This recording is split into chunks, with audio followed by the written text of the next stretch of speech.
We'll put it like that. Nice. What's it like? I was actually there in attendance in Cleveland for Coe's first career NFL touchdown, which was awesome. And, Awesome.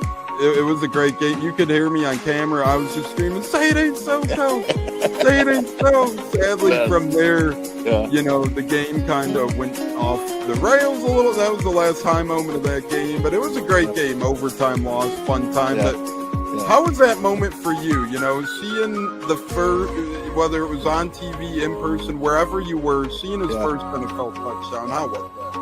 Well, dude, I mean, we were at home because it was a away game. We don't travel to a lot of the away games because we can get into that later. But, to watch that and to think I wished I was there live. So to have your video was so cool. And just say, this is so cool. I mean, that was so cool for us. Catching it from Tom Brady, right? Like he's got the ball yet. First NFL touchdown means a lot, right? I mean, as a dad, that's just so cool to see. It was fun to watch. And, it didn't have the outcome we wanted, but still the same. What a memory! What a memory to have, right? So, and honestly, cool. those.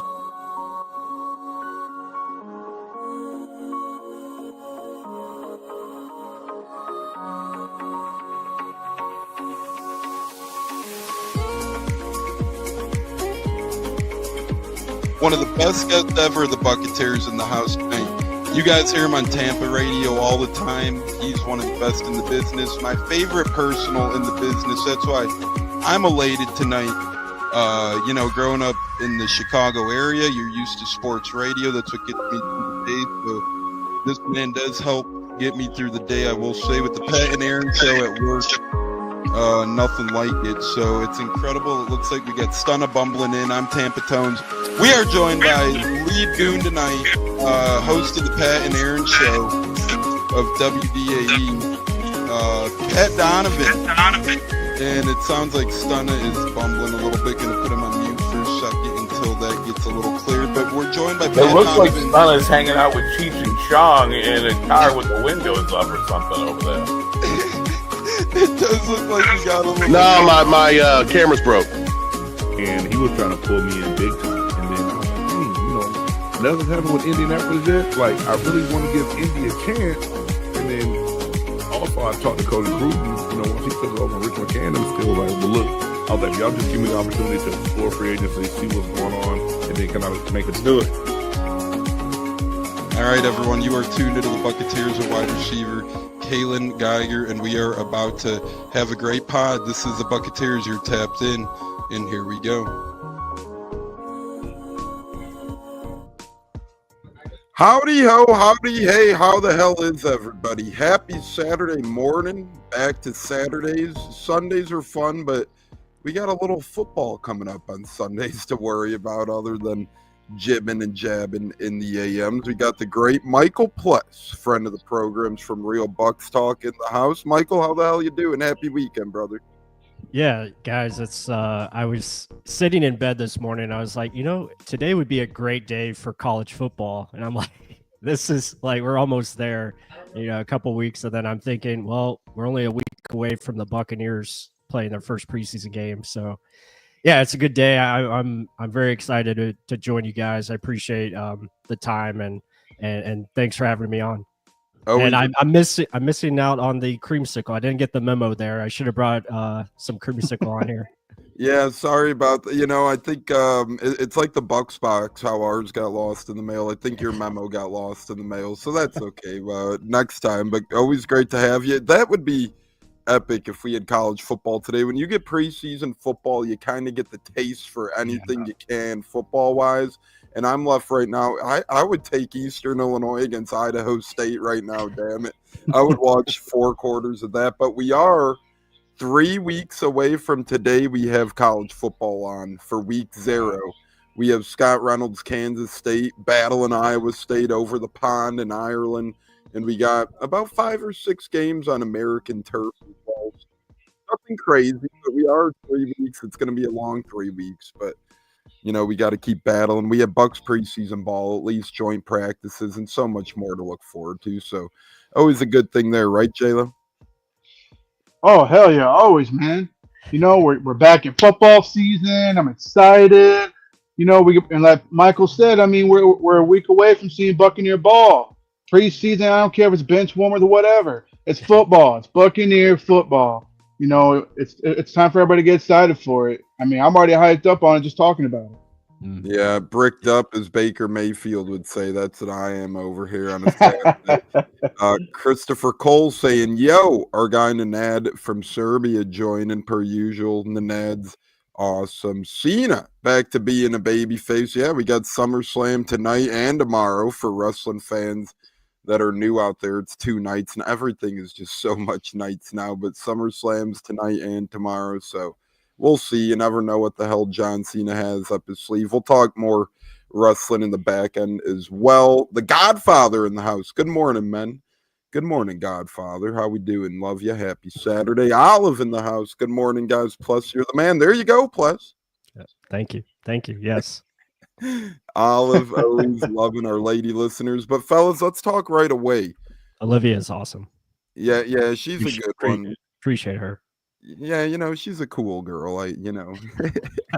She's a good one. But yeah, we'll have some good times ahead. But thank you both for the kind words. Plus, J-Lo saw Desmond Watson outside the facility actually this morning on his way back from work or on his way to work, busting his ass still trying to make that weight loss happen. He is losing weight, but plus, will it be enough weight to matter by the time things get real, by the time the pads actually come on for real on game day? Will Watson be a part of the practice squad at the very least with this Bucs team? Yeah, I don't know. It doesn't look good right now. I mean, he better put a lot into action soon, like now. Like he needs to get on the field because he's losing reps, he's losing time. And really, you went from a guy that you thought could be on the practice squad to now not being on the team at all. And I think it's just personally, I don't think he's gonna make it. Just the way he's, they gave him a commitment, they gave him a goal when they signed him, back after the draft, and he didn't reach that goal. So I don't know where his heart lies as far as commitment factor. And it just shows, I think it kind of just shows into the immaturity that he had at University of Florida. I mean, you get recruited there, you already enter their campus at 380 pounds, and then you add more weight on top of that through your time there. Doesn't seem like he's really taking football serious enough to, make that his full-time job. And I think that's where he's struggling with, like, not understanding this is your job now, and this is where you got to put everything into this. And you hear the guys like Emeka Ibuka, Morse, and Jacob Parrish, like they are all approaching this as, a job. Like they're very professional, and you just don't get that same feeling from Desmond Watson. It's a fun story, especially when we sign him. It's like, oh yeah, we got the guy to stop the tush push. But I'm over here, I'm like, what makes you think he's going to be on the field? Like he just didn't do it at Florida. He wasn't really a starter there, and it's tough to process. But really, you just hope the kid, finds a way to be healthy and live a long life, and find something that he can be successful at.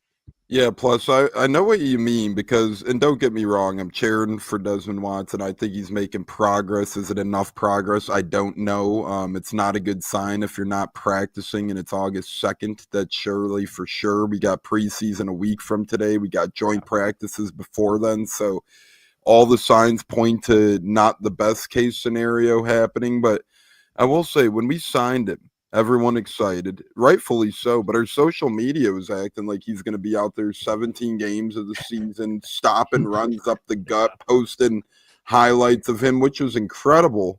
But we obviously, maybe it was a attempt to encourage him, maybe to say, hey, you could be a big part of this team, both literally and physically. But signs point to no. What I will say is the Bucs will give him every chance that a lot of teams win it.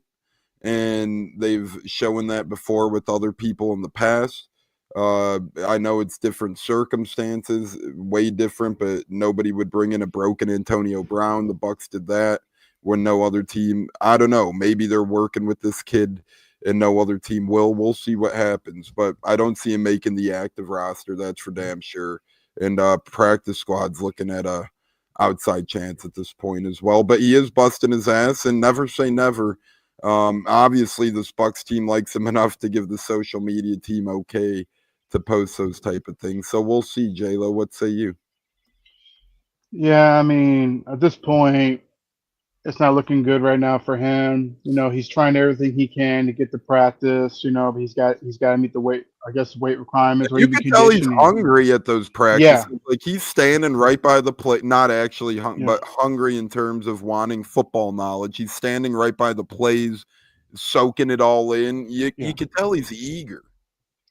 Yeah, I mean, he's eager, he's young, he wants to get out there and give it his best shot.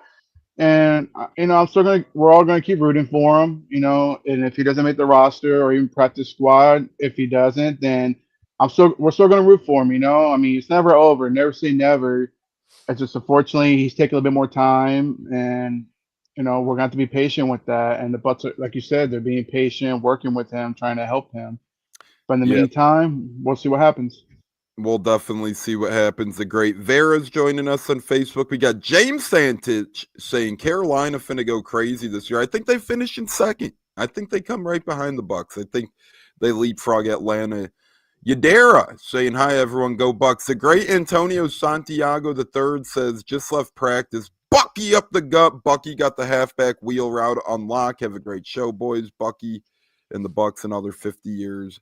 Let's go. Speaking of 50 years plus, J-Lo, the murals are starting to come out outside the stadium. Those are always a big thing for the fans. And I think they're doing an incredible job this year.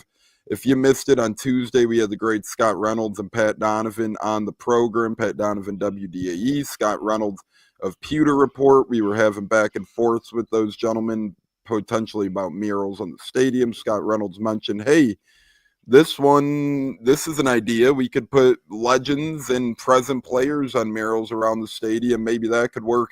And that's actually happening. Plus, today they unveiled Jimmy Giles and Mike Evans. The other day they unveiled Levante and Brooks. They also have Doug Williams and Baker coming, I believe we said. And the fourth one, I am drawing a blank on. Oh, Winfield and Barber, I believe it is. So, plus, I think this is maybe the best mural game we've ever had, if you want to call it that. Yeah, I think it makes a lot of sense. I think they're doing a great job with the 50th season and definitely putting that at the forefront. I think all the content that they've been bringing out has been awesome. So, yeah, I think it's just a great tribute. Not to cut you off, plus, but did you see at all I forget what it's called, but the thing on the YouTube of the content for the 50th year where, like, there's Tristan Wirfs, Rondé Barber, Tony Mabry sitting down, Levante David, they had Emeka Ibuka on. That was incredible, man. Yeah, that's exactly what they're doing. I mean, that content right there, just talking about, I think it's called I Am That Man, you know, with Benjamin Morrison, you know, and obviously when you hear those players speak and just how, and that's why I go back to like the Desmond Watson talk, you just hear a difference in tone of how they really are 100% all in. Like this is everything to them. It means that much. But yeah, that content is great. And I think just the bringing back the jerseys that you guys have on, the 50th season patch, a lot of cool stuff. So I think that's going to be a lot of fun to, you know, just embrace having multiple throwback games this year. I think is awesome. So I think this is something that they hopefully will proceed with going forward, and we see more of this kind of stuff, you know, in future years. Yeah, I'm really glad you mentioned the content in general, plus, because that bricked me up, because I was watching on YouTube last night. They came out with the Ibuka I Am That Man, and that was the first one I stumbled upon, and I was like, this is insane, man. It just looks cool. You know, it's Bucs legends being real. It's like you hear some talk that you would never even imagine, and it was just awesome stuff. This is a Joe Trot. No, I'm kidding. It's an Ibuka one. It's like pre-order JTS in January for this. I knew the jerseys were coming. I knew they were coming, but not that far in advance. But J-Lo, what say you on just to celebrating 50, whether it's the murals going up, the content on YouTube? I think the Bucs are hitting a home run here. I think it's the best they've ever done in terms of an ode to an anniversary for this team. No, I couldn't agree more. I mean, they've done an excellent job, and get some of these other fans I've been watching since they first started in the '70s, get them all hyped up, bring back some memory and stuff like that. I mean, I must say the murals are awesome.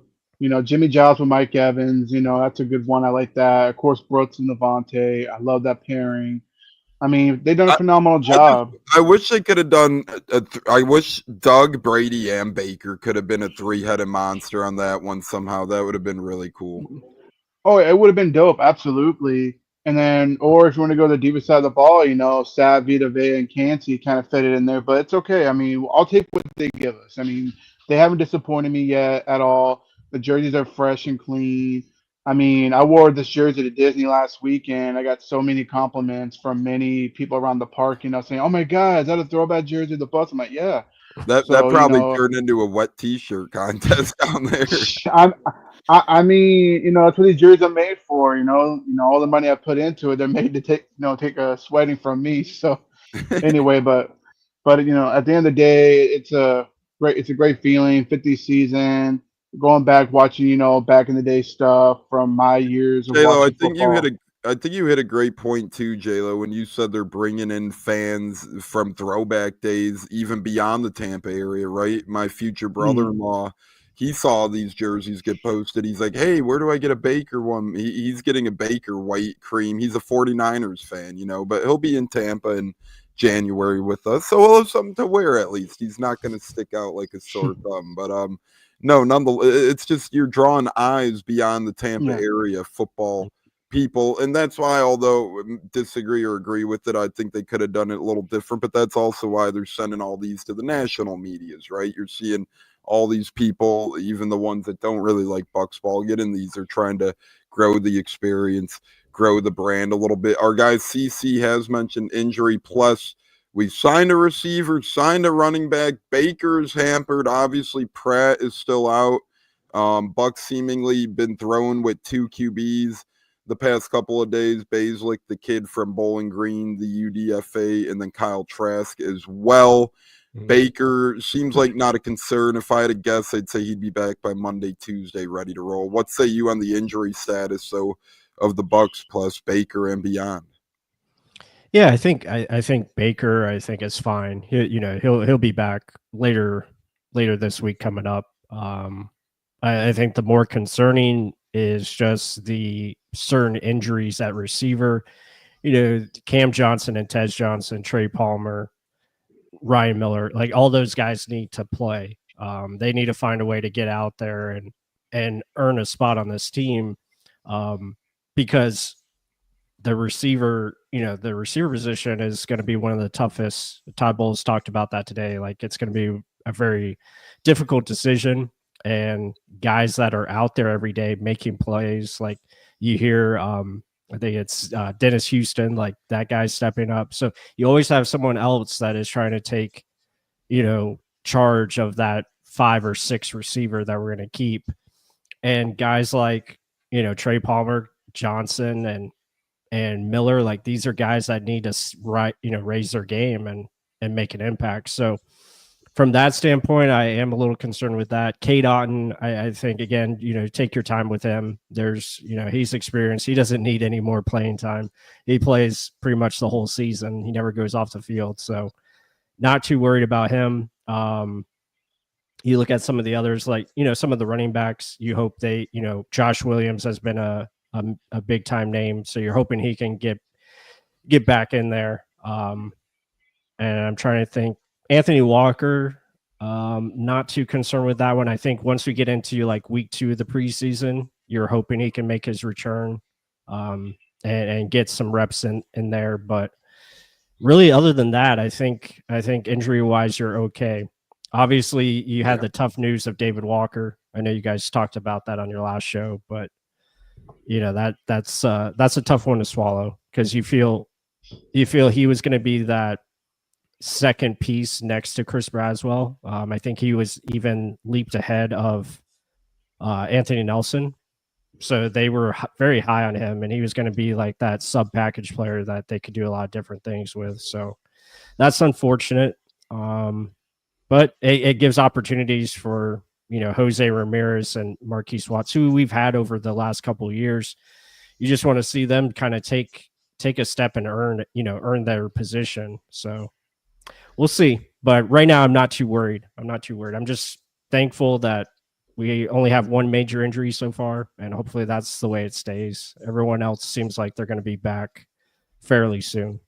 It must be in the name Walker. I mean, what the hell's going on there, man? The Walker fellas are going down. And you know what's funny about, well, not funny, but ironic, I should say, is my David Walker, because even though we weren't at the same school, obviously many years apart as well, but we were both members of the Pi Kappa Alpha fraternity. So when I found that out, I'm like, I got to get this guy's t-shirt, man. I just have to. So literally 2 days before he got injured, my David Walker t-shirt came in, and I brought it to Lake Geneva. I road trip last weekend, and I brought it there to wear on the boat that Friday, and he went down like a day before, and I was like, damn it, man. So, hey, always next year for the David Walker shirt. We'll see what happens. But yeah, Baker, that's a thing though, plus with Twitter, Instagram, Telegram, Cookiegram, Graham Cracker, all the social medias nowadays, with how quick word of mouth is, every little thing is even made a big thing for a short period of time, and then it gets blown over because people realize that it just kind of was fluffed up, right? Like the Baker injury back in the day, if people are writing about it in the newspaper, no one's really going to bat too big of an eye about it. Oh, Baker Mayfield hurt his hand. He'll be back early next week, blah, blah, blah, blah, blah. Right now, though, breaking Baker Mayfield on the sideline. You got 80 guys tweeting, Baker's on the sideline, running wide receiver team and practice, this and that. So you're kind of freaking people out a little bit. J-Lo, what say you on that sentiment and the injuries with the Bucs in general? I mean, the only real ones I know about the injuries, how bad it really is the team itself. Yeah, social media is going to post what they hear, what's been told to them. It's very unfortunate with the injuries. Unfortunately, it's football. It happens. I wish it didn't happen to David Walker, but unfortunately it did. So now he'll have the red shirt, as Todd Bull says, and pretty much watch from, the sidelines and rehab and get better. I mean, for the most part, the other ones, as long as we don't lose Hassan, man, if we lose Riddick, that's going to really damage. So, I'm just glad it wasn't him or one of the main people. Tristan Wirfs seems like he's healing up pretty well. He's getting better each day. I mean, the dude's he's superhuman, for crying out loud. But for the most part, these guys just got to be careful, play smart, not play too crazy where injuries happen. Baker, I feel like, will be back next week, like Tones mentioned earlier today. I wouldn't sweat it. Let him rest a little bit, get him ready for the joint practice next week. Yeah, Tom Brady's been in the news a little bit. He's opening up new card stores. We got a text in. Tom Brady was in Chicago. Yeah, he actually just opened a card store right across from Wrigley Field. It's called The Vault. He's been opening them all around. My cousin actually worked an event there the other day and got a picture of him. So that was kind of cool. Tom Brady making his rounds. Plus, J-Lo, any of you guys interested in this Brady, kind of expanding his business circle at all, it seems? I mean, Brady's a smart guy. He's going to continue to, build his businesses and foundation. Like, he wouldn't be where he is today without having a good understanding of what needs to take place. Like he has really good people around him. And he does a great job of, marketing himself, but not only himself, but just what he's trying to accomplish. Whether that's opening up card stores. I think that's cool. I think that's a business that has definitely, started to take off. So yeah, I mean, getting ahead of the game here. Bro, you're telling me what I ended up turning to these jerseys because that's how expensive the damn card game got. I'm like, nothing against cards and collectors because I still have thousands of them. I love him, right? I love the autograph cards. I got Josh Allen's rookie autograph that goes for over $1,000. I got, all these I got a Joe Montana autograph card, Peyton Manning autograph card, Jameis Winston, Marcus Mariota. I love it all. So it's all cool stuff. But when I was buying boxes, I'll tell you right now, a couple guys to blame for the product hike. Mahomes killed football cards, man. That guy, he made a $20 box turn into a $250 box. It was unbelievable. That was just insane. Aaron Judge, when he was a rookie, everybody wanted his rookie autograph. And then Shohei Ohtani just obviously broke sports cards forever. Those three guys you could blame for that. But J-Lo, quick thoughts on Tom Brady before we wrap up Bucs talk? I mean, Michael said it best. I mean, he's just expanding his business. He's just doing what he does. He just wins. That's what he does. The man just wins in business. That's pretty much Tom Brady. So, good for him. I'm glad, he's doing his thing. I appreciate what he did in Tampa. Now, he's part of the Raiders now. So he was at Raiders practice the other day too. Yeah. Plus, thoughts before we bring in Joey Nips, thoughts on Christopher Cole's O-line formation alternative. Yeah, so for those unaware, Greg Allman reported, and so did some others, but at practice this morning, because the Bucs did have a morning non-pads practice, remember that.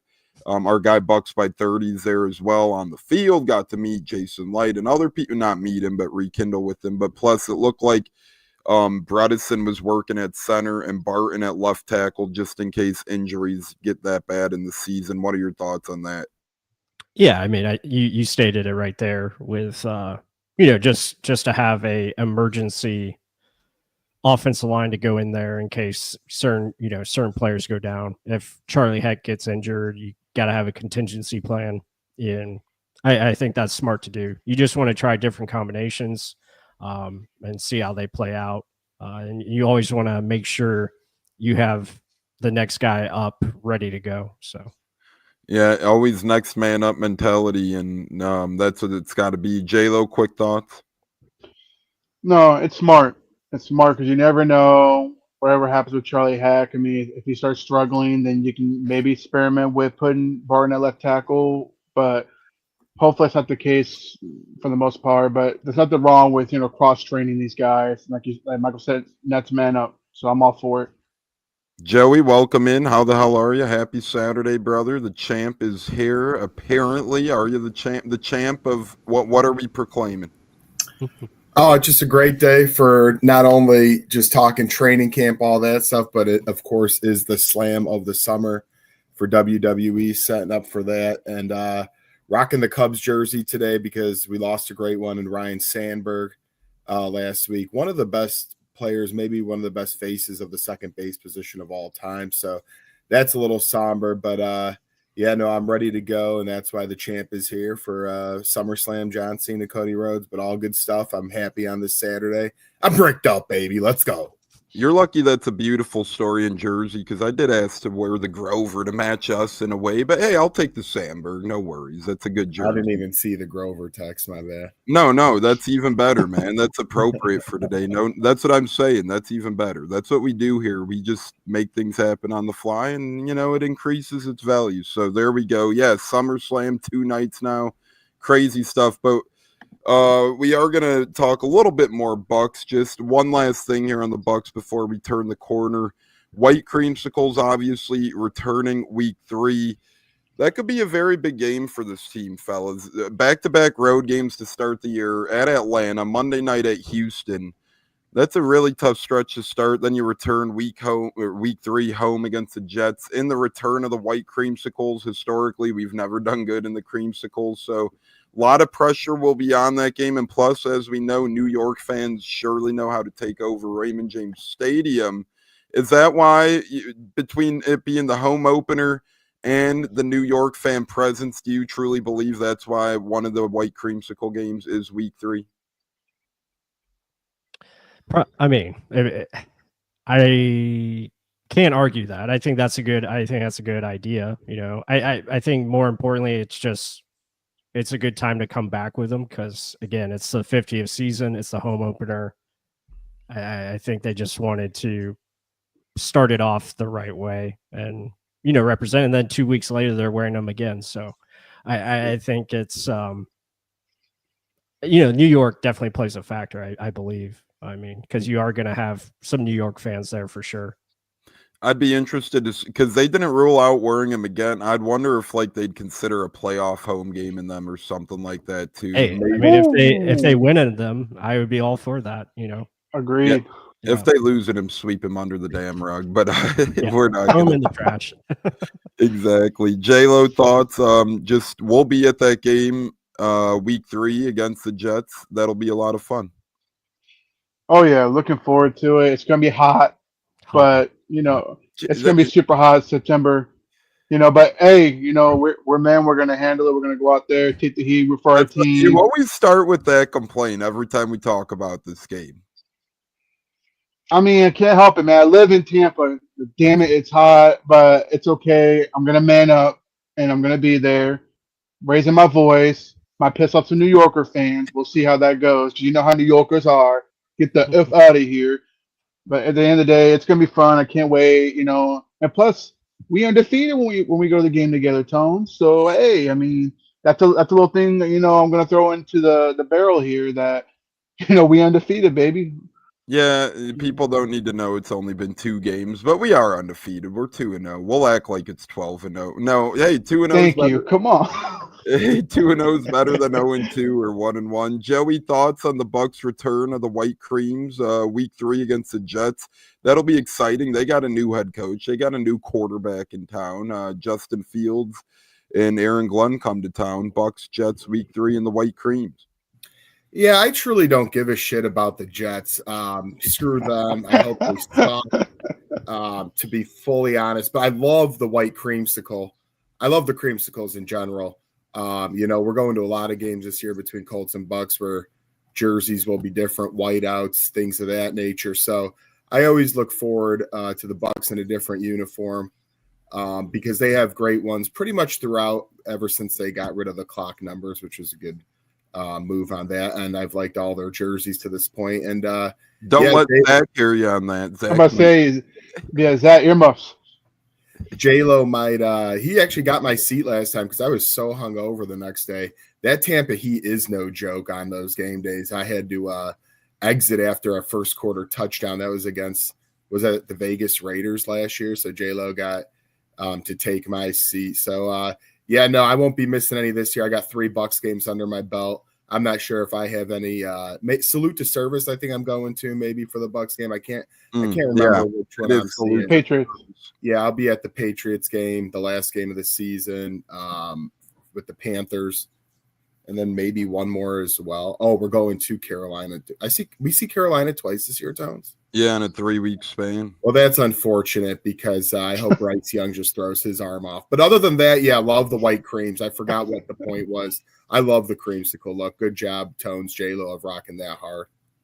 Yeah, again, plus his memo got lost in the mailer. He would have been doing that as well. So that Logan Hall jersey. I mean, oh, wow.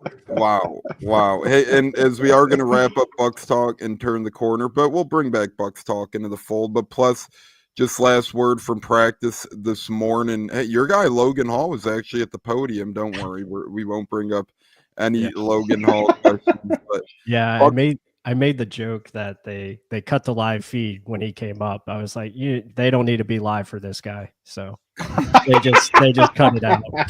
Poor Logan, man. This is some crazy talk, but hey. I find him interesting. I'm hoping he has a breakout year this year. I'm hoping he finds some consistency in his game, not getting washed out completely of the play, and finds a way to just be consistent. I found it intriguing his answers with he finally just forgot, don't think, just play fast. And I was like, I'm looking back at the tape and I'm like, I don't see any quick off the ball movements here. I'm like, what are we doing? What are we talking about? But all I'll have to rewatch it again because I am actually in the works of going through the two interior defense linemen and Vita Vea and Kalijah Cansey. Gonna have a very big film study on those two, and maybe talk about Logan Hall as well. But we'll see. Yeah, he's just a enigma for me personally. And there we have it as well. Official confirmation, breaking news. Bucs head coach Todd Bowles says Baker will return to practice next week. So for you, Madden players out there, oh my God, we got to trade for Lamar Jackson because Baker Mayfield got hurt. We should give up our whole roster. Bucs head coach Todd Bowles says not a problem. Plus, you could hang out with us as we talk other football and stuff, or you could dip out, brother. What say you? Oh, I'm good. I'm just chilling here. So I'll stay. I'll stay as long. I want to say to Joey here, happy birthday, man. It's awesome that we both. I think Jeremy, are you August as well? No, I'm April, brother. But thank you. That's right. You're draft. He ain't cool enough to be an August birthday, man. Yeah. That's plus right. Yeah. So my birthday is next Friday coming up. So I'm the 8th. So. And I'm the 6th on the dot. So the party's today, and we're in the same week, bro. We're 2 days. Oh, okay, awesome. I thought it was today. All right. Well, we're just celebrating. 6 is even better. So. But I'll take it and thank you. And no, we're August birthdays for a reason, and J-Lo's April for a reason. So, anyways, Tones, over to you. Plus I thought you were the 8th, 9th. I was gonna leave, but that's awesome. We got a bachelor party next weekend, so we had to bump up the celebration to this weekend, Nice. And then my future sister-in-law, no, I'm kidding, but her birthday's August 7th, for better or for worse. So you got the 6th and the 8th and the 7th. Yeah, good stuff. Anyways, speaking of good stuff, we're gonna talk about our little Colts corner here. Joey, any good stuff coming from Colts camp? Looks like they had their night practice, as did the Bucs the other night. We talked about that live on the program. Colts had their night practice. Richardson and Jones is obviously the talk of the town. If you guys are listening live to the Buccateers, hit that like button, subscribe button, turn that damn notification bell on. We do appreciate it. Tyler Warren looks good. He's a stud, right, Joe? He's going to be a big part of that offense. He's good. Absolutely. And old man Pop's out there making jokes behind the scenes on the cracks. Maybe if you can hear us, you'll actually listen to some Colts news here. Well, I give it to you straight, brother. Let me tell you right there. Shout out. Rest in peace, Hogan. But in terms of the Colts, look, Richardson, actually, he struggled a little bit today, but for the most part has been a little bit above Daniel Jones. And what does that mean? If they're even or he's a little bit ahead, Richardson will be starting for this football team if he's healthy. For a multitude of reasons, the easiest one being the number 4 pick, and it's year 3. If it's not now, it will be never. So I've liked what I've seen from him. I mean, I know it's little things. You guys were talking about Watson. I don't know what it is with these Florida guys sometimes, and they're late to the ball game, but AR's finally taken more time and consideration into this playbook. He's getting in real early. He's being very mature. A lot of people took that sideline story last year where he tapped one play out. Went a little bit too crazy from being in the inside out, but hey, it just proves he's more into this. He's bought in. He's in better shape. Even though he's always in great shape, he's just injury prone. He's even in better shape now, and he's really locked in. You guys mentioned Tyler Warren. That dude, just throw it around him, and he's one of those guys that will find a way to come down with the football. He was even in running back drills the other day with Jonathan Taylor, our rookie 3rd-round pick, and Khalil Herbert. He was having some fun doing that. So he is a stud.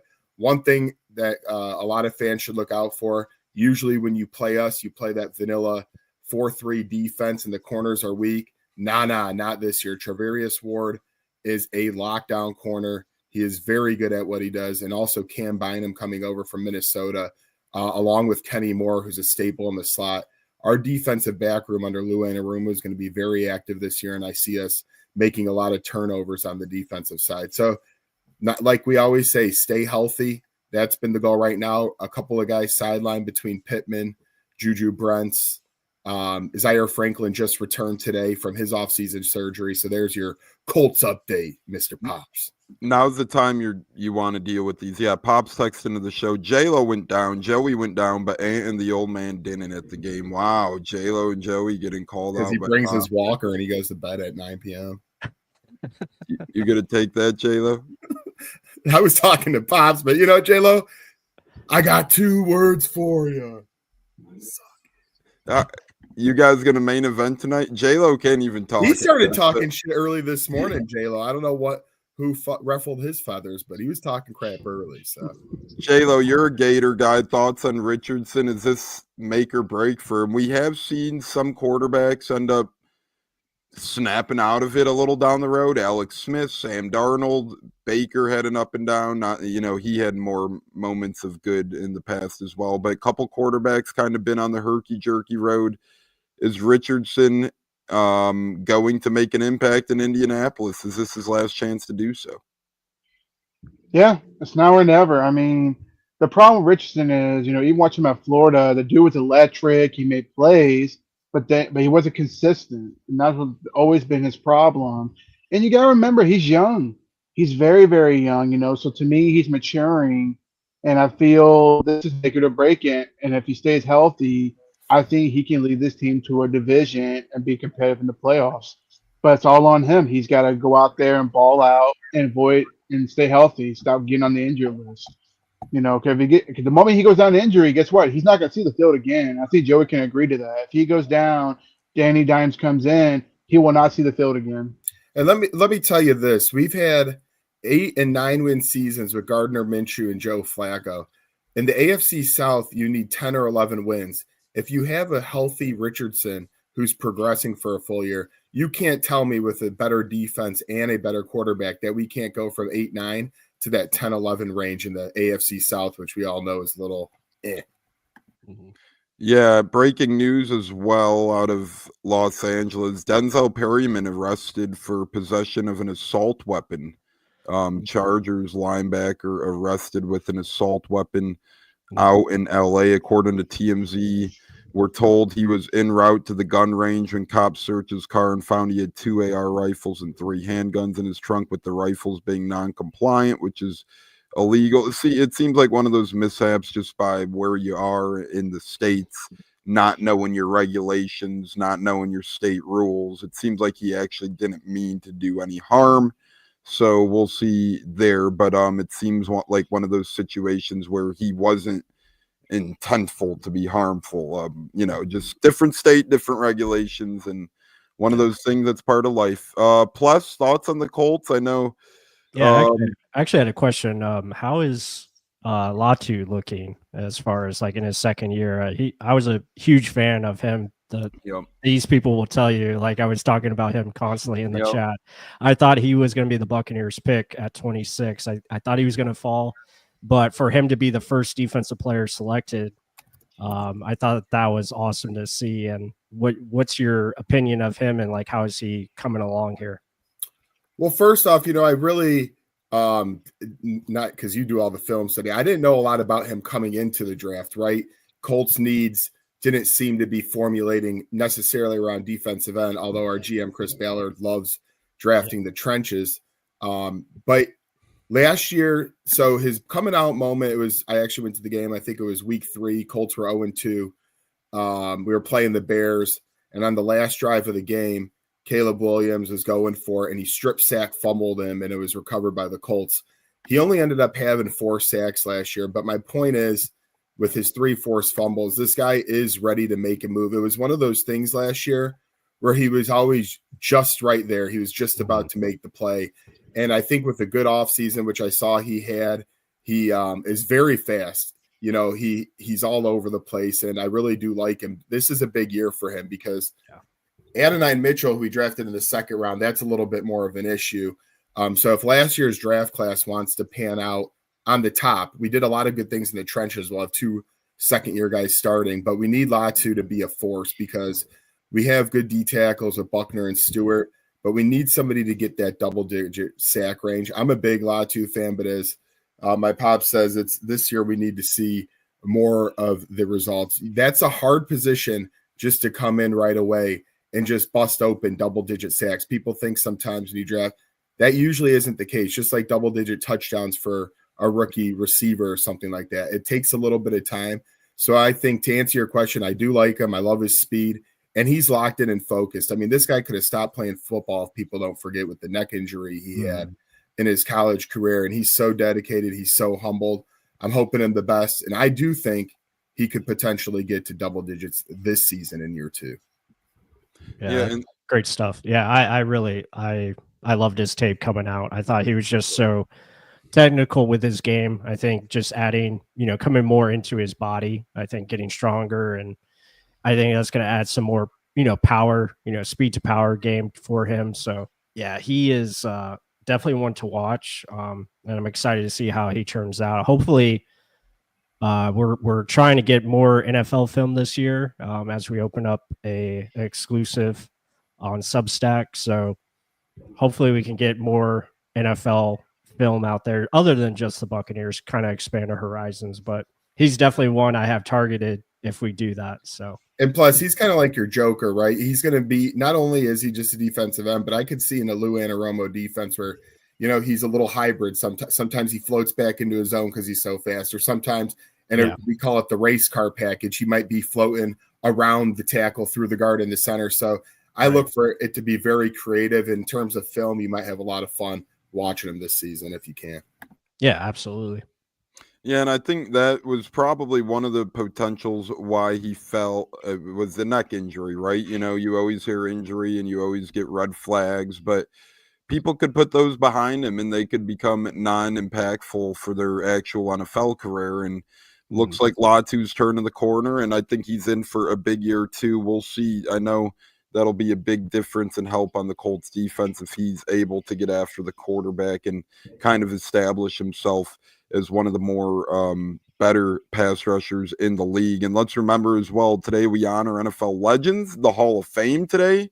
Yeah. We're welcoming more immortals into the world of Canton, and we did have football the other night, the Hall of Fame game as well, fellas. I'm not sure if any of us caught much of it, any of it at all, but football is back and more to come next week preseason wise. I watched like the first half. I'm a sicko, and I'll probably watch the game, like the second half, probably either later today or tomorrow, just because I'm looking for like certain rookie players. As you guys know, I was also a big fan of Jabari Caldwell, so I was like watching a lot of his snaps. He did some good things, I thought. So I'm intrigued with just seeing who I can find, see if anyone else flash. So yeah, but I was surprised, like finding out there's only four inductees this year. I don't know if there's a reason for that. I guess the other guys didn't have enough votes to get in. So yeah, it's kind of weird. It's only 4. Yeah, usually it's like 5 or 6-ish in that range, sometimes up to 7, including the veteran committee selections. The 4 is very low, and don't get me wrong, it's obviously not easy and the rosters are biggest, so that's why it makes sense. But every year you see the amount of football people get let in.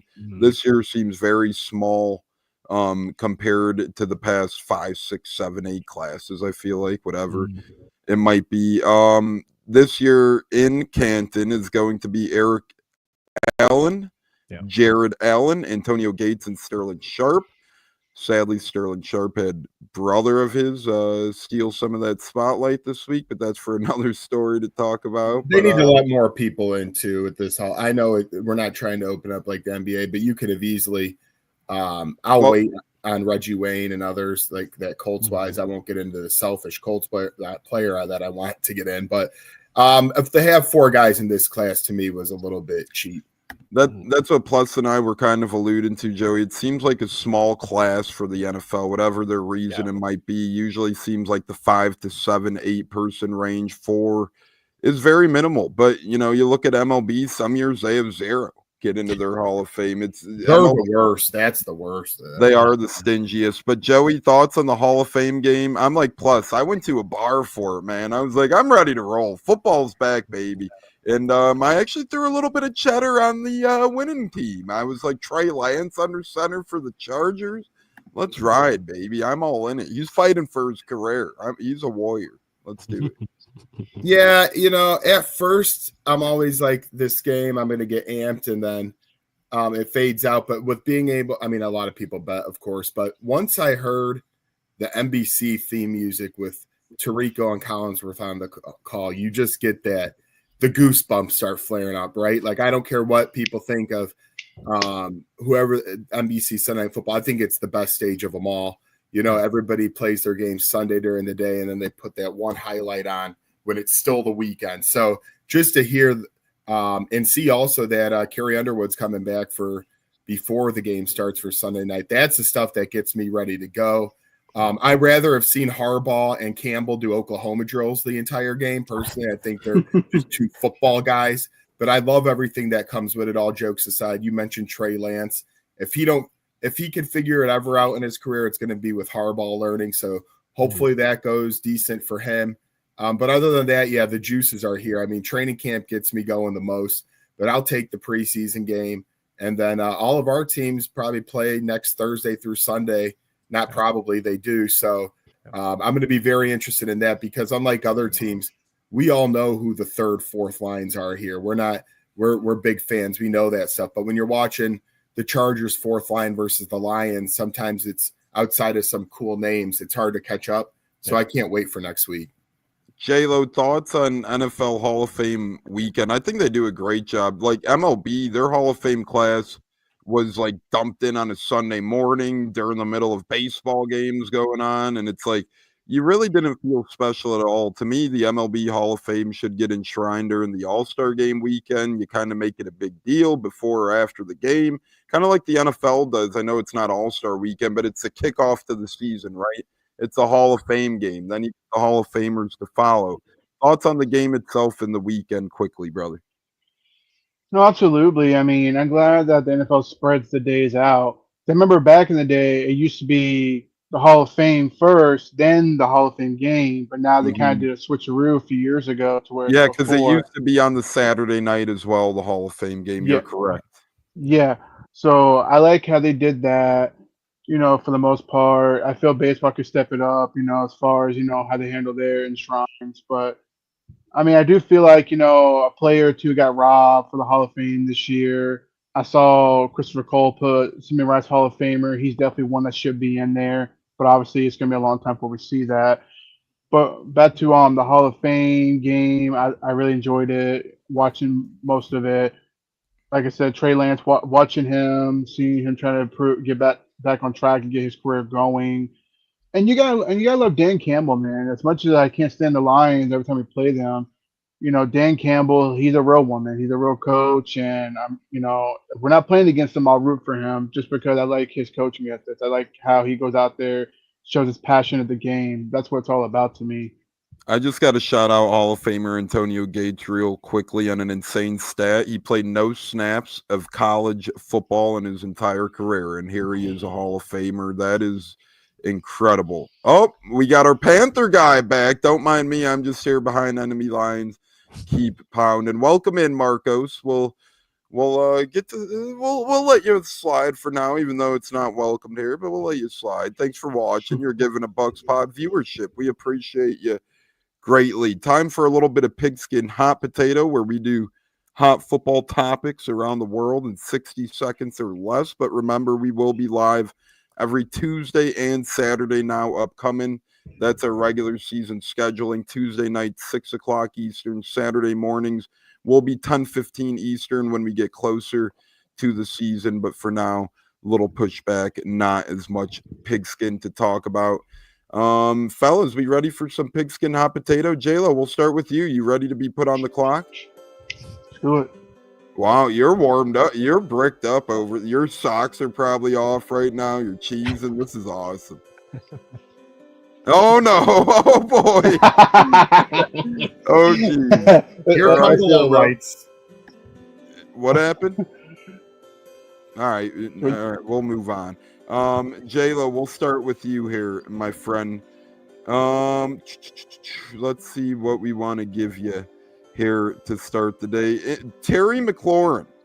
Why not just rip the Band-Aid off early? He requests out of Washington Obviously, J-Lo, we see all the time receivers kind of play the drama card more so than other positions for whatever reason.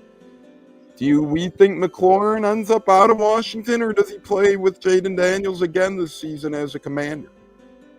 Well, you just said it, Jaden Daniels itself. I mean, you got your franchise quarterback, you got a legitimate, good contending team. Why leave it over a few $1 million? You know what I mean? Sometimes, yes, he deserves a good payday, but the money he's asking, I just don't think, he's worth paying that much. That's just me being an outside fan. He's speedster, but there's times where he's shut down. He can't do anything. So, to me, I feel like they're going to resolve it. I think he'll take a little less money to stay because Jaden Daniels is the key for him to stay. I'm pretty sure he's had conversations with them, and he's probably telling them, "Look, bro, I need you. Can you please take the L? Take a $3 million less." You know what I mean? But we'll see. I think it'll get resolved. I think he'll sign an extension. He'll take maybe 26, 27 mil on like a 3-year deal. And then just try to keep trying to ball out and earn that money. So I think it'll get resolved. I don't think he's leaving Washington. Wow, 59.97 seconds. You had 0.03 to spare. It's almost like you got a clock back there. Some hell of a job, J-Lo, getting that in, and I agree with you on what you're saying. Plus, we're going to give you another talk of the town. This time it's Micah Parsons. As Jerry Jones said, Micah never even plays on the field. So Jerry Jones, he screwed that whole thing up somehow. Plus, is it fact or fiction with Micah and the Cowboys' hostility in between them? I mean, I would say it's facts. I mean, this has been brewing for, years now. And, the Cowboys, I think they're one of those franchises that plays, stupid games and wins stupid prizes. And that's what they're probably going to get here with Micah Parsons. So, it doesn't look good. I mean, I think at the end of the day, probably similar to McLaurin, they find a way to keep Micah Parsons and give him his money. But, yeah, I mean, you better get a lot for him if you do trade him. And as far as McLaurin, I hope he goes to the Patriots. I want, for the Bucs' sake, I want the NFC to be weaker. So. Yep, good job. Plus 43 seconds. Yeah, I think Micah Parsons, he obviously posted a lot of frustration with his long, lengthy post about the Dallas Cowboys. Yeah, get Terry McLaurin out of the NFC. That's give him to Indianapolis if he wants to play in Indy with the Colts. Sure, why not? Hey, he was born and raised there. Also, Marcos Cash. I looked up the Panthers D-line. I think us four in this podcast have a better chance of getting sacks than that D-line. Jesus. Brown's a monster, though, I will say. Yeah, yes. Brown is good. Yeah, Brown's a huge monster. But we'll see now. Yeah, Bobby Brown, the rookie, Trayshawn Wharton, DJ Wanham. They apparently like Wanham a lot, but we'll see how that leads. But yeah, outside of Brown, not a lot of tender love and care. Got to talk some poop, to get yeah, exactly. Not a lot of tender love and care outside of Derek Brown. That is, Joey. We're gonna have you wrap up this pigskin hot potato talk here, and we're gonna give you. Let's see. Brown Shedeur Sanders held out of team drills Saturday due to shoulder soreness. So rookie in Cleveland already experiencing soreness in the throwing arm. Is this just another Shedeur Sanders, topic of antics, or could this be cause for concern for the Browns' young draft pick? Anytime his name's brought up, it's pretty much a cause for concern. You look back to his poor pre-draft. I mean, in Colorado this season, I'm a big Deion Sanders fan. I was hoping they would do better. They did not take the next step.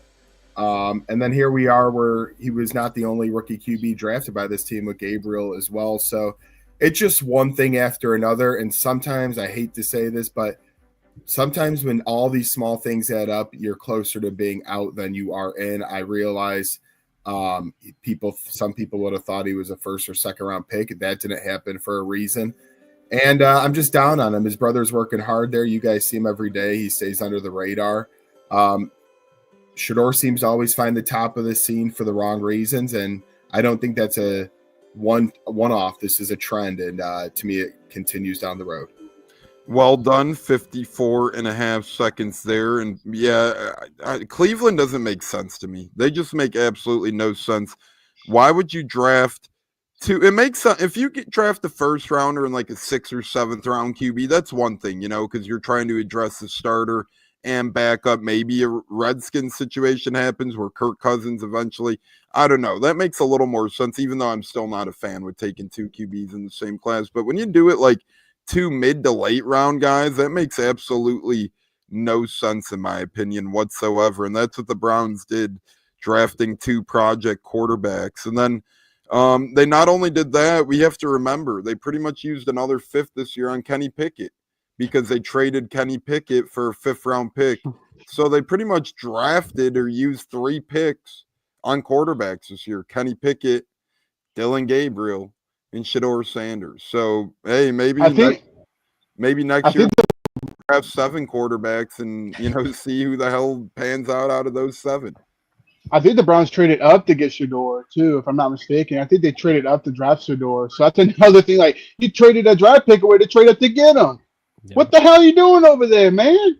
Yeah, it's just that's a mess of a franchise. Like, they're man, nowhere close to finding success. I mean, we're thankful for them because they gave us Baker Mayfield. I mean, when you think about that, like, you draft this kid number 1 overall, and then the first sign of adversity, you let him go like it's nothing. Like, that's not the way you build a franchise. That's not a way you build a culture.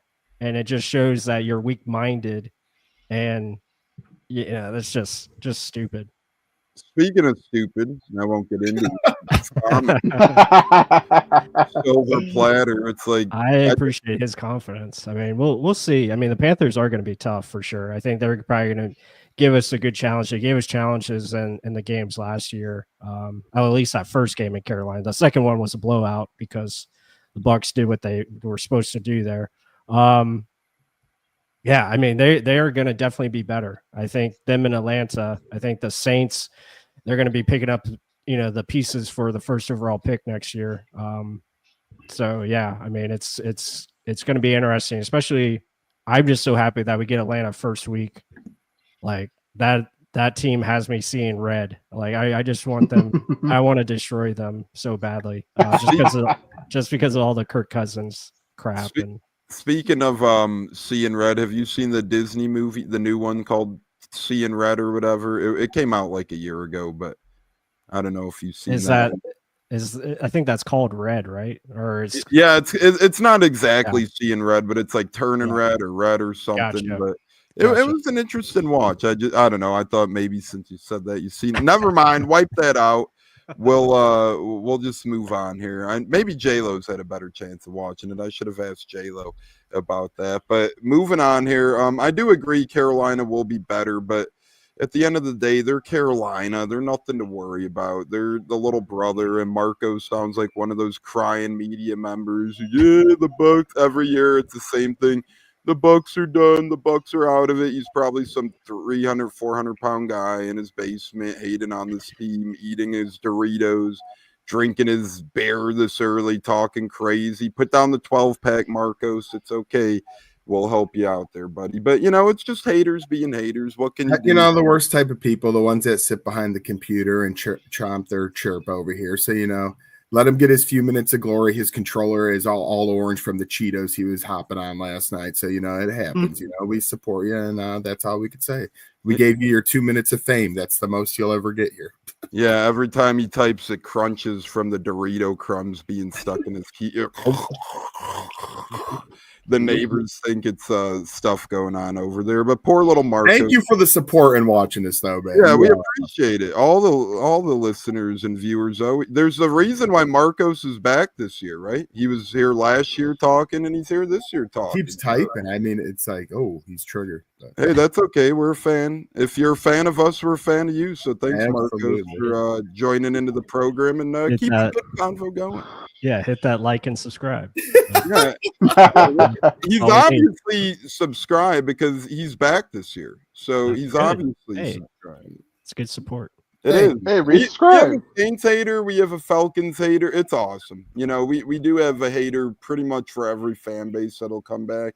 So we do appreciate it. It's fun talking with the fans. And Hey, this is their best time of year, the off season before the 6 wins happen. So it's the best time of year.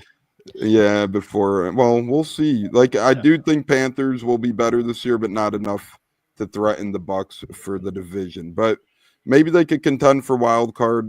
Probably not though, because the Panthers are going to panther at the end of the day. But we'll see about that. But thanks again, Marcos. As we move on here to bets, Joey, we did good last week, I believe. Let's do it.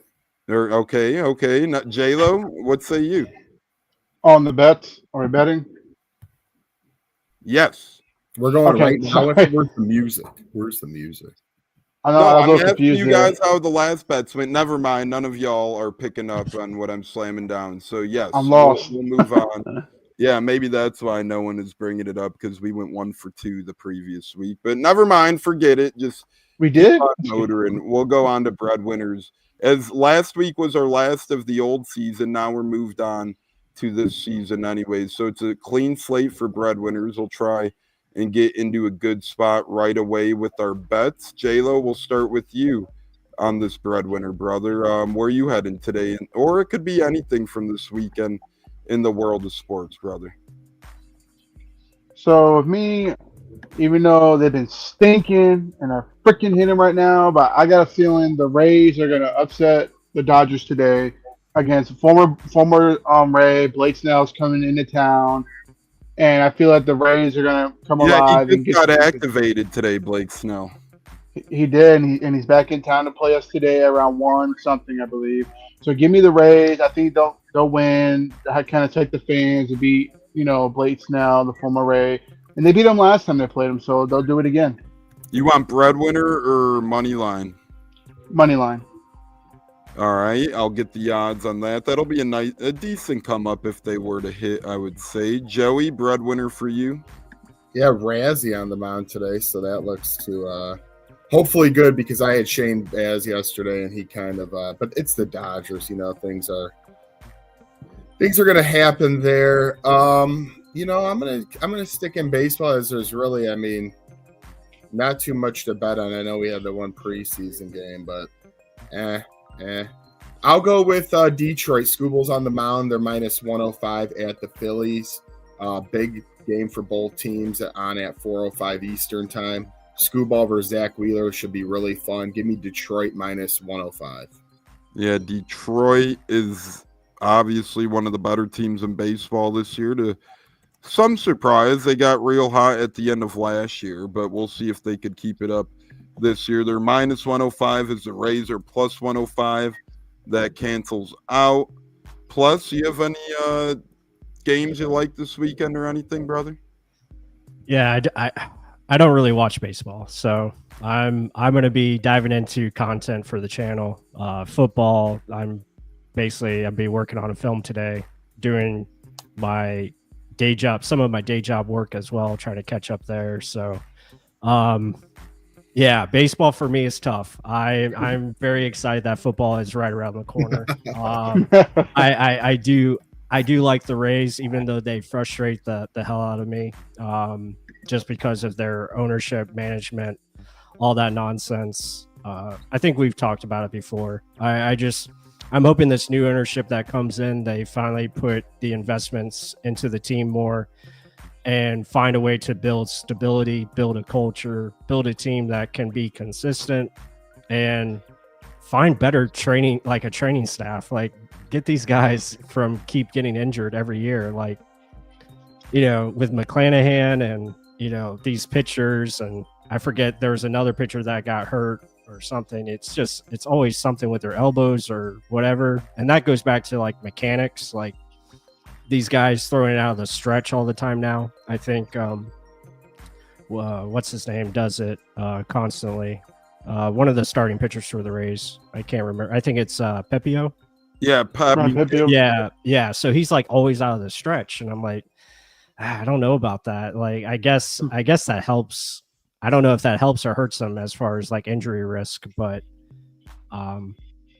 Yeah, I mean, I'm happy football's almost here. Like I said at the beginning of the show, we're 2 weeks away from college football, or maybe 3, but yeah, it's just awesome to have football back and get into, regular content.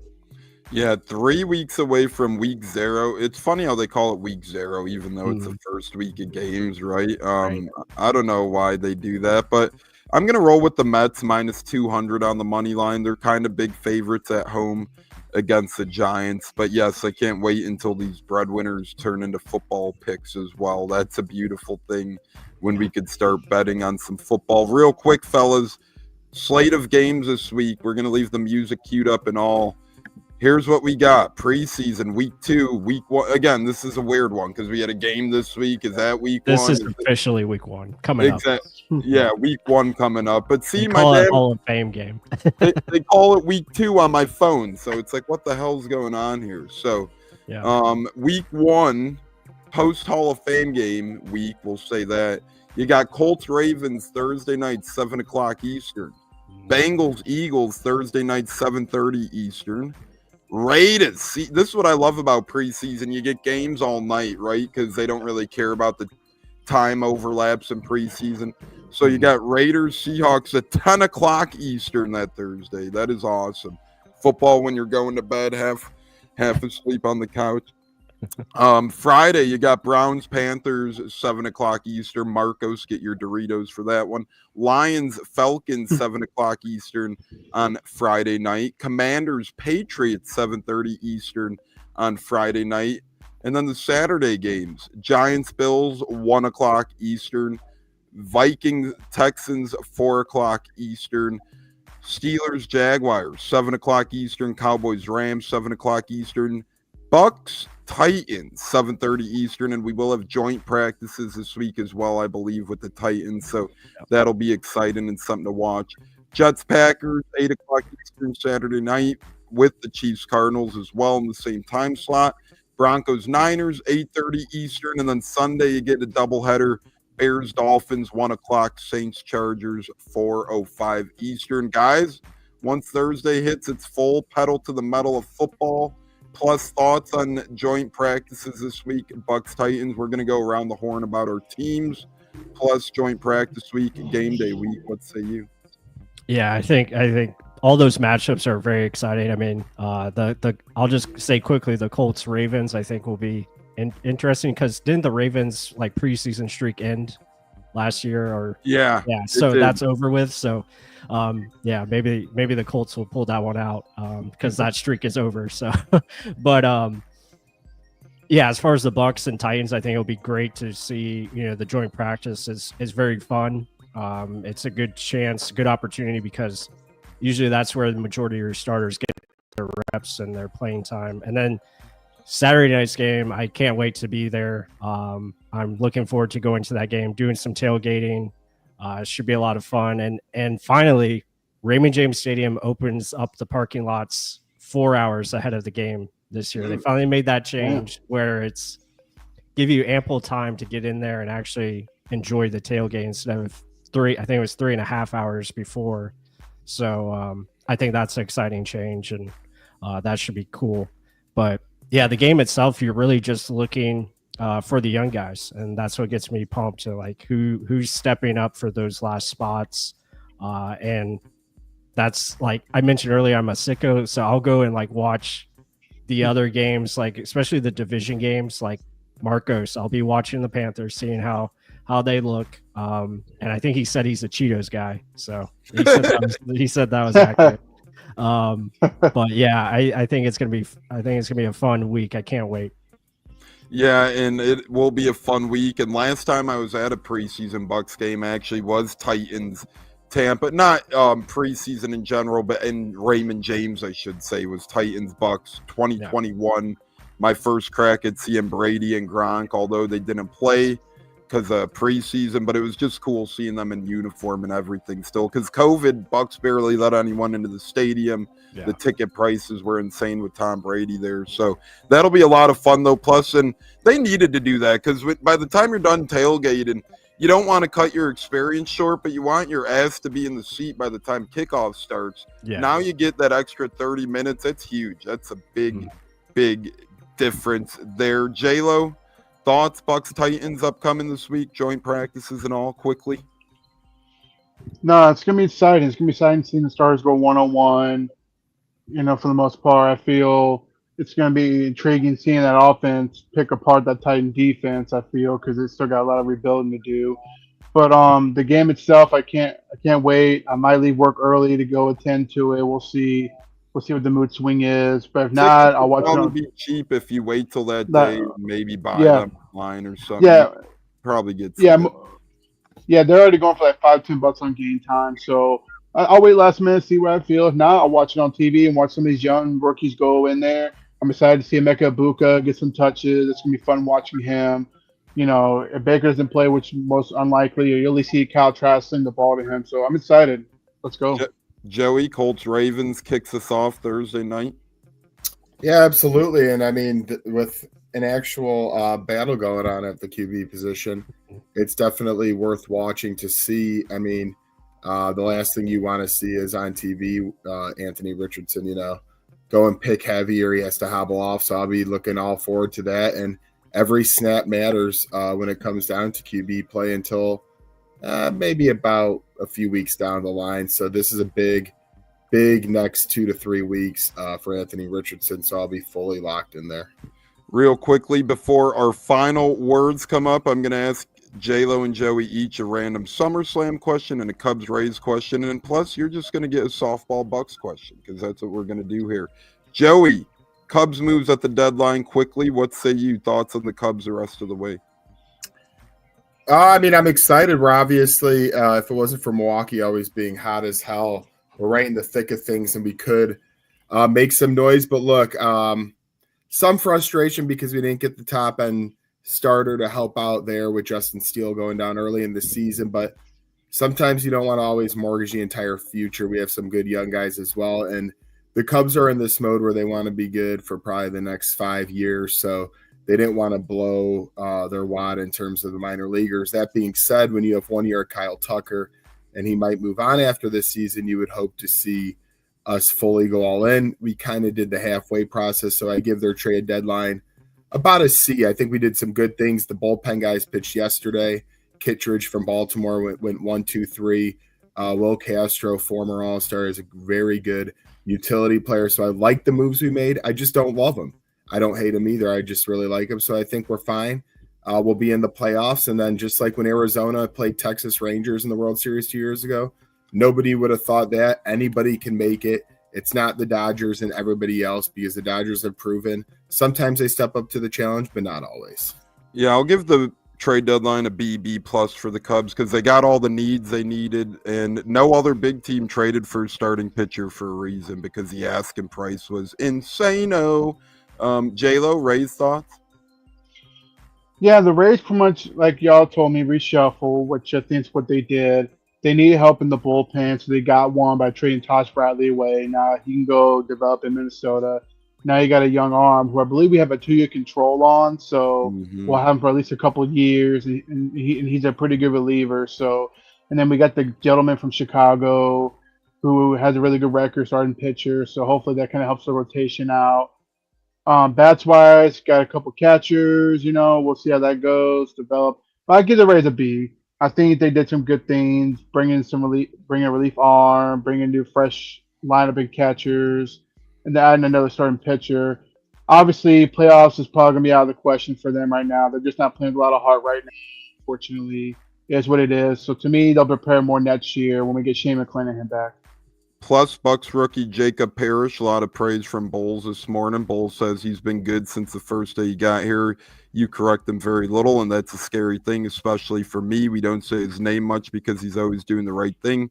You tell him something one time, and he's got it. He goes outside, goes inside, plays special teams. He's been a joy to be around, other than his singing voice. So Todd Bowles always throwing in a little bit of comedy. But high praise yet again for the rookie Parrish. Plus, is he really going to start at nickel, it seems, at this point? He's got a good opportunity. I think he's gonna play for sure this year. really loved his film. He was one of my favorites coming out into the draft. Just really smart player, physical, tough, mentally strong. So yeah, he's going to definitely be in the mix. He's got some great competition. JJ Roberts, another guy I liked, did a film study on him, film study on all these guys. So be sure to check that out at Real Bucs Talk.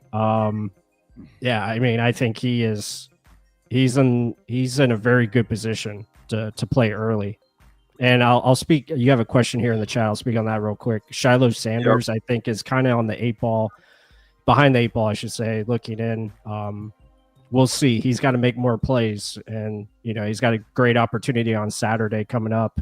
But I think right now he's probably a favorite for potential practice squad, if anything. I don't see him making the roster because of safety depth. They have a couple of guys ahead of him that are just playing much better right now. Agreed, and it's unfortunate because he's a fan favorite, but that's just the sad truth right now. He's Joey, got a great future regardless. yeah, well, his social media game is incredible, man. Yeah. He knows what he's doing. I mean, his videos in Tampa are a lot of fun, and I'll be rooting for Shiloh. We'll see what happens, though, but hopefully he could stick around. Joey, quickly, SummerSlam Night 1, Gunther versus Punk or Tiffy Stratton versus Jade Cargill? Which one tickles your fancy more? Oh, I'm from Chicago. I got to go with CM Punk as he goes for the World Heavyweight Championship tonight, which will be the main event of Night 1 of SummerSlam versus the Ring General Gunther. So it's going to be a fun evening, fun battle, and I hope Chicago CM Punk gets raised at the end of the night is number 1, so that's for me.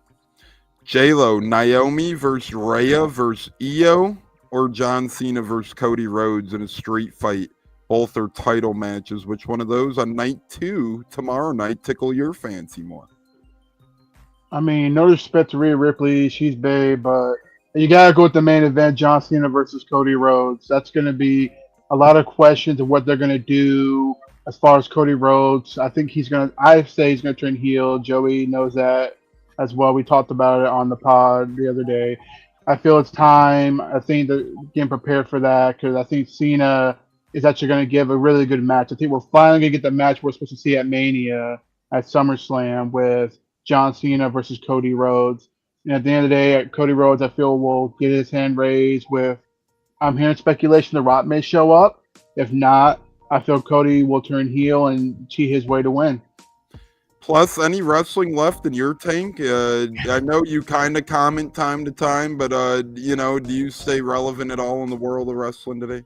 Yeah, I've tried to get back into it. I was a huge fan of it, growing up, especially during that time. That's probably the peak wrestling era for me. It was, late 90s, early 2000s. I was really big into WCW, Goldberg and Sting and all those guys, Diamond Dallas Page. The characters itself, I think they were just more, you had more, just the writing overall, I thought was a little bit better. These characters today, it's just a little different for me. I guess I would have to get adjusted to it. But I think, having Cena, in there for, this is, I guess, his last year, right? So, it's exciting, but again, it's just something I just haven't been able to get back into because I'm always like going back to, what I saw when I was younger.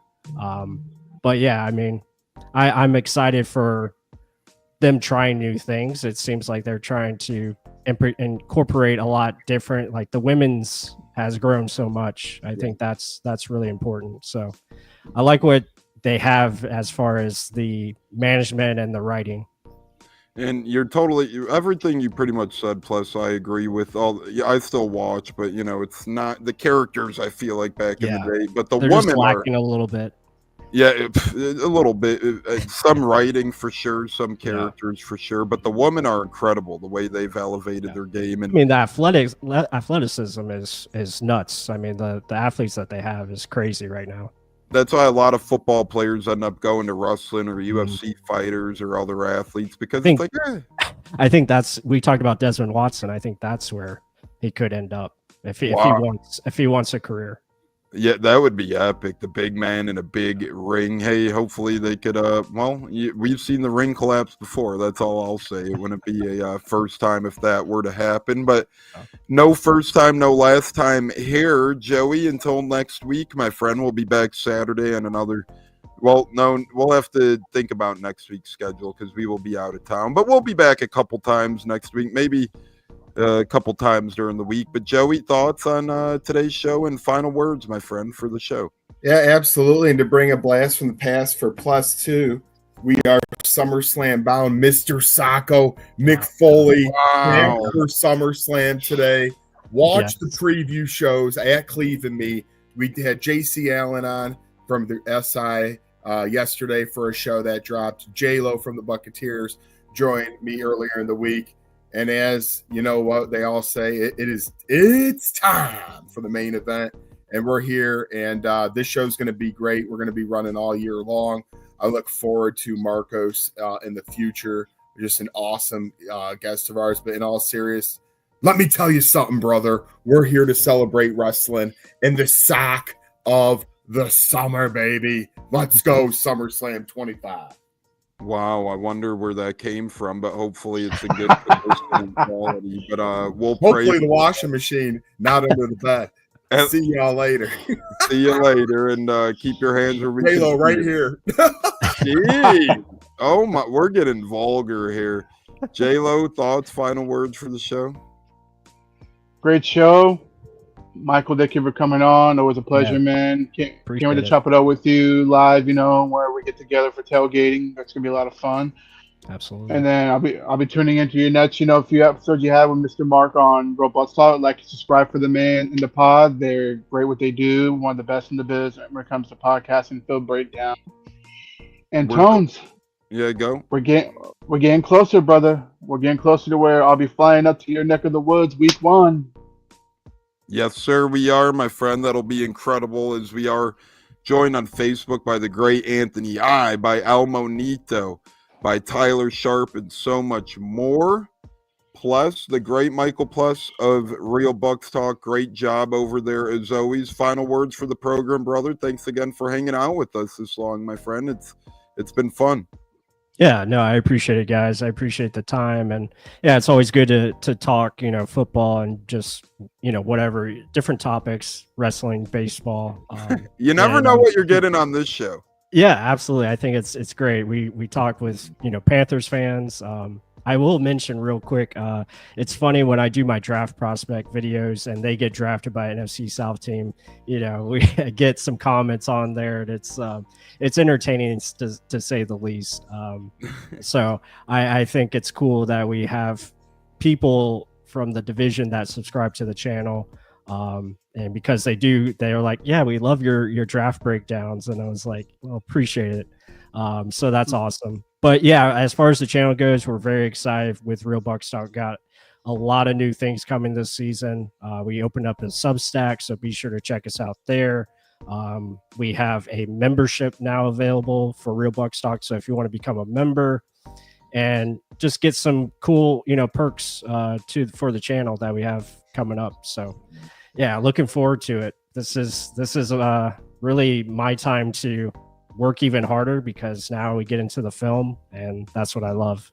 You're like the evolution of a caterpillar to the butterfly to the cocoon. It's like draft season, you're the caterpillar and you're doing all these things and you're working to grow, and then draft closes, you go into cocoon mode a little bit, and now you're the butterfly. You're breaking out of your shell. You're in your final form. But that's incredible. Everybody should go check out their memberships as well as ours. We're, not all the way there yet, but we're getting there. We have memberships to offer, premium content, and goodies as well. Real Bucks Talk, always doing the best in the biz. And yeah, we love it, Mark. We love going back and forth. Some pods don't even show other people's comments. It's like, we might as well have some fun here. They're talking crap about our Bucks, so we'll throw a little crap back too and have a good time about it. But it's been fun, guys. Once again, you want great film breakdown, great Bucks talk, great NFL talk, Real Bucks Talk is a great place to be. They do a great job over there. So, plus, looking forward to your shows coming right up in the future. Linux, Marcos,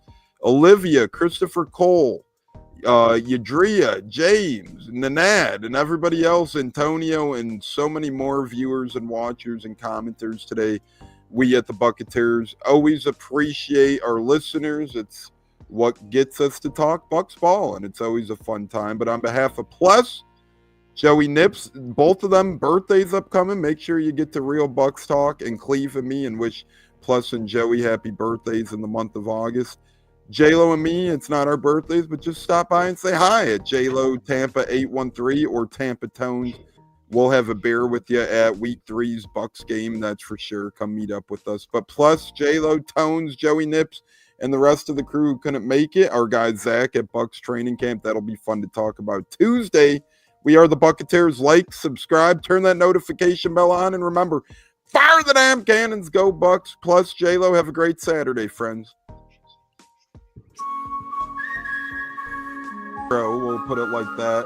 Nice. What's it like? I was actually there in attendance in Cleveland for Cove's first career NFL touchdown, which was awesome. And, Awesome. it was a great game. You could hear me on camera. I was just screaming, "Say it ain't so, Cove! Say it ain't so!" Sadly, from there, the game kind of went off the rails a little. That was the last high moment of that game, but it was a great game. Overtime loss, fun time. Yeah. But how was that moment for you? Seeing the first, whether it was on TV, in person, wherever you were, seeing his first NFL touchdown. How was that? Well, dude, I mean, we were at home because it was a away game. We don't travel to a lot of the away games because we can get into that later. But, to watch that and to think I wished I was there live. So to have your video was so cool. And just that, hey, this is so cool. I mean, that was so cool for us. Catching it from Tom Brady, right? Like he's got the ball yet. First NFL touchdown means a lot, right? I mean, as a dad, that's so cool to see. And it was fun to watch. And, I didn't have the outcome we wanted, but still the same. What a memory! What a memory to have, right? So, and honestly, cool. those.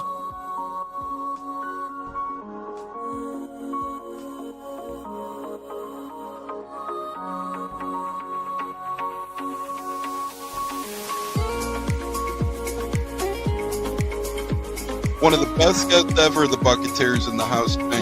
You guys hear him on Tampa radio all the time. He's one of the best in the business. My favorite personal in the business. That's why I'm elated tonight. Growing up in the Chicago area, you're used to sports radio. That's what gets me through the day. So this man does help get me through the day, I will say, with the Pat and Aaron show at work.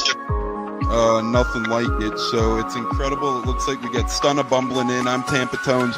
We are joined by lead goon tonight, host of the Pat and Aaron show of WDAE, Pat Donovan.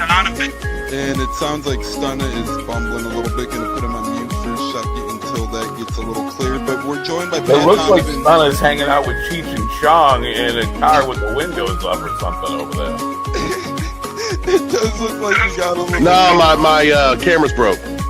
And he was trying to pull me in big time. And then I was like, nothing happened with Indianapolis yet. Like, I really want to give Indi a chance.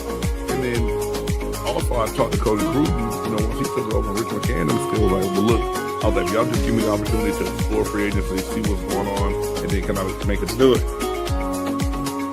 All right, everyone, you are tuned into the Buccateers, a wide receiver, Kalen Geiger, and we are about to have a great pod. This is the Buccateers. You're tapped in.